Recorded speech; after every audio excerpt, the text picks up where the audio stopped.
네, 여러분 안녕하세요. 배달의 민족 주국입니다. 며칠 전까지만 해도 날씨가 굉장히 더웠었는데 오늘은 완전히 가을 날씨입니다. 가을 날씨 선선하고 뭐 잠바도 입어야 될 것 같고 그런 날씨네요. 자, 여러분들 오늘 말씀드릴 내용은 여러분들도 아마 뉴스로 많이 접하셨을 것 같은데 기사로 많이 접하셨을 것 같은데 이제 카카오 그 택시 카카오 택시가 예전에 이제 뭐 블루하고 뭐 하고 나눠져 가지고 그 카카오 택시 앱을 이용하는 그 유료 사용자들한테 우선 배차를 했다.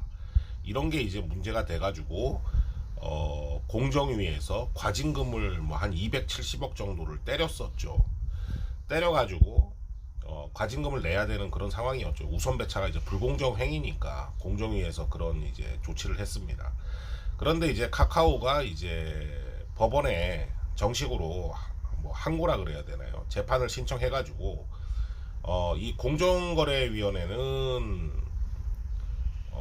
과징금이 나오면 일반 그 1차 법원은 없고 고등법원부터 시작합니다. 그래서 고등법원하고 대법원 이렇게 2심제예요.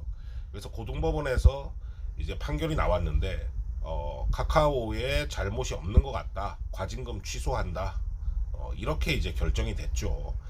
그래서 그 기사를 보신 분들은 와 이게 참 어떻게 이렇게 되나 이런 생각들을 많이 하셨을 거예요. 저도 이제 그런 생각을 했습니다. 분명히 그 안에서 우선 배차가 이루어지고 불공정 행위가 이루어진 게 맞는데 법원에서 어떻게 그렇게 판단을 했을까 이런 좀 의구심이 듭니다. 그 많은 분들이 이제 오해하시는 게 있는데 그 불공정 배차가 합법이라고 판단한 게 아니에요. 그 고등법원에서. 그러니까 불공정 배차가 합법이라고 얘기하는 게 아니고 살펴보니까 불공정 배차를 하지 않았다라는 뜻입니다. 이제 과징금 취소된 게. 이제 제 방송에서 이제 많이 오해들을 하시는데 불공정 배차가 합법은 아닙니다. 불법이에요. 뭐 당연히 불법입니다. 하지만 이제 법원에서 카카오에서 제출한 그런 자료들을 검토하고 그랬을 때 불공정 배차가 없었다. 이렇게 이제 판단을 한 겁니다. 사실 좀 아쉬운 판결이죠. 왜냐면은 우리 같은 경우도 연결이 되는 경우잖아요. 배풀이나 쿠풀의 우선 배차가 이루어지고 있고 그리고 제가 이제 누누이 얘기했습니다만 이 배풀과 쿠풀을 때려잡는 가장 효율적인 방법이 공정거래위원회에 불공정 배차를 물고 늘어져 가지고 공정거래위원회에서 과징금을 때리면 배민이나 쿠팡이 배풀이나 쿠풀한테 우선 배차를 안 주고 우선 배차를 안 주면 배풀이나 쿠풀 타시는 분들이 탈 이유가 없어지니까 자동적으로 배풀이나 쿠풀이 소멸되는 그런 단계로 가는 건데 이게 참 우리가 물고 늘어져도 나중에 법원에서 저렇게 판결을 해버리면 뭐 진짜 없던 일이 되는 거잖아요. 그래서 저 판결을 보고 우리 라이더 입장에서는 참 깊은 탄식이 나올 수밖에 없고 배민하고 쿠팡 입장에서는 아마 쾌재를 불렀을 것 같아요. 야 저게 자료 제출하고 이렇게 말 끼워 맞추니까 무죄가 되네. 쾌재를 불렀을 것 같아요. 배풀하고 쿠플의 우선 배차를 더 할 수도 있는 그런 계기가 된 것 같습니다. 하지만 하나 말씀드리면 불공정 배차는 당연히 불법이고 법원에서도 불공정 배차로 인정이 되면 과징금이 확정이 되죠.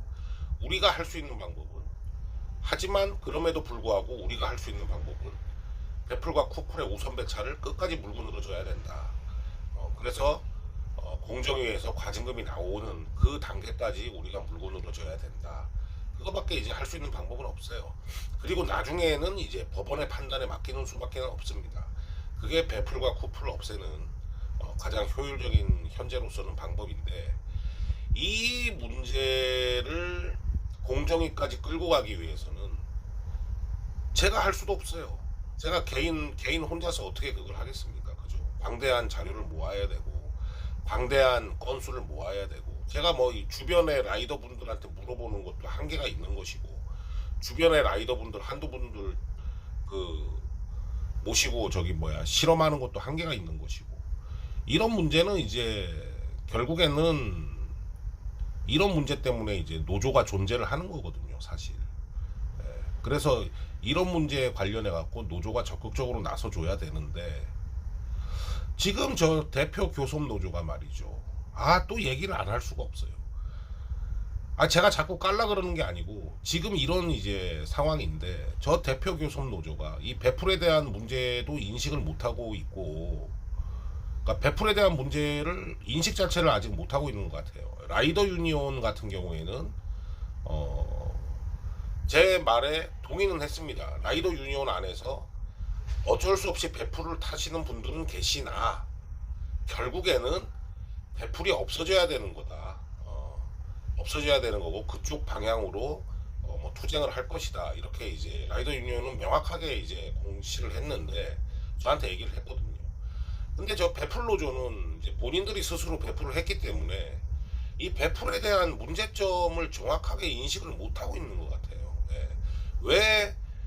왜 단가가 내려가고, 왜 내려간 단가가 유지가 되고, 비가 와도 500원 꼴랑 올려주고 미션으로 장난질 치고 이렇게 자신감 있게 할 수 있는 플랫폼이 할 수 있는 그 원동력이라 그럴까, 그 원천 힘, 그렇게 플랫폼이 갑질할 수 있는 힘의 원천, 그게 이제 배풀 쿠플이거든요.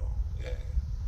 그러니까 거기에 대한 인식을 제대로 지금 못 하고 있는 게, 본인들이 뭐 배풀 운영하고 그런 거는 이제 그거는 이제 뭐 할 만큼 얘기할 만큼 했고, 그거는 이제 뭐 민주노총에서 알아서 이제 뭐 징계를 때리든 안 때리든 그건 알아서 할 거고, 그거 할 만큼 했고, 그런 문제를 인식을 아직도 못 하고 있다는 거에 대해서 굉장히 좀 자괴감이 든다. 예. 솔직히 뭐 하나 더 얘기하자면, 그 홈플러스 뭐 요즘에 투쟁하잖아요. 예. 근데 당장 우리가 산적한 문제도 많은데, 물론 다른 데랑 연대하는 것도 좋습니다만 홈플러스 투쟁하고 이런 데 쫓아다녀요. 예. 지금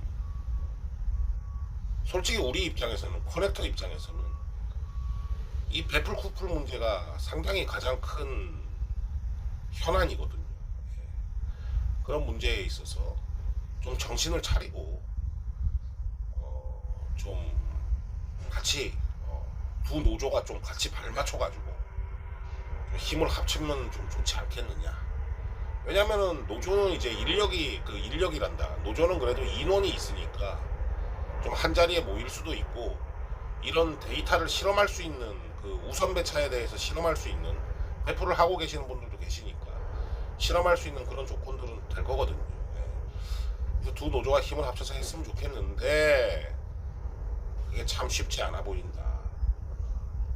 그런 말씀을 드리면서 여러분들 오늘도 주말인데 화이팅 하시고 안전운행 하시기 바랍니다.